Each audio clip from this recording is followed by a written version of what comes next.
বছরের এমন 10টা দিন শুরু হতে যাচ্ছে যেখানে একটা ছোট আমলও আল্লাহর কাছে সবচেয়ে প্রিয় হয়ে যায়।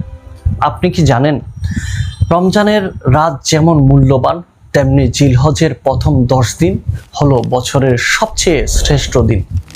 রাসূল সাল্লাল্লাহু আলাইহি সাল্লাম বলেছেন, এই দিনগুলোর নেক আমল আল্লাহর কাছে অন্য যে কোনো দিনের আমলের চেয়েও বেশি প্রিয়। ভাবুন, আপনি হয়তো সারা বছর অনেক ভুলে ডুবেছিলেন, কিন্তু এই 10 দিন হতে পারে আপনার জীবন বদলে যাওয়ার সুযোগ। এই 10 দিনে কি কি আমল করবেন? বেশি বেশি নামাজ পড়ুন, ফজরের পাশাপাশি তাহাজ্জুদ পড়ুন, সালাতুত তাওবা ও নফল নামাজ পড়ুন, কারণ এই দিনগুলোতে সিজদা আল্লাহর কাছে খুব প্রিয়। বেশি বেশি তওবা করুন। হয়তো এমন কিছু গুনাহ আছে যা কাউকে বলতে পারেন না, কিন্তু আল্লাহ সব জানেন আর তিনি ক্ষমা করতে ভালোবাসেন। তাকবীর পড়ুন, আল্লাহু আকবার, আল্লাহু আকবার, লা ইলাহা ইল্লাল্লাহু, আল্লাহু আকবার। ঘরে, রাস্তায়, কাজের মাঝে জিহ্বাকে ব্যস্ত রাখুন আল্লাহর জিকিরে।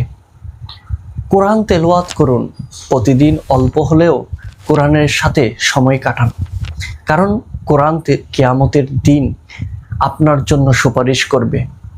রোজা রাখুন, বিশেষ করে আরাফার দিনের রোজা। রাসূল সাল্লাল্লাহু আলাইহি সাল্লাম বলেছেন, এই রোজা 1 বছর আগের ও 1 বছর পরের গুনাহ মাফের কারণ হয়। দান সদকা করুন, একটা ছোট সাহায্য হতে পারে জান্নাতে যাওয়ার কারণ। হয়তো আপনার দেওয়া খাবারের কোনো ক্ষুধার্ত মানুষ দোয়া করবে আপনার জন্য। মনে রাখবেন, আমরা জানি না আগামী জিলহজ পর্যন্ত বাঁচব কিনা, তাই এই 10 দিনে অবহেলা করবেন না। কারণ অনেক মানুষ গত বছরও ভাবছিল আগামী বছর থেকে বদলে যাব, কিন্তু তারা আজ কবরের নিচে।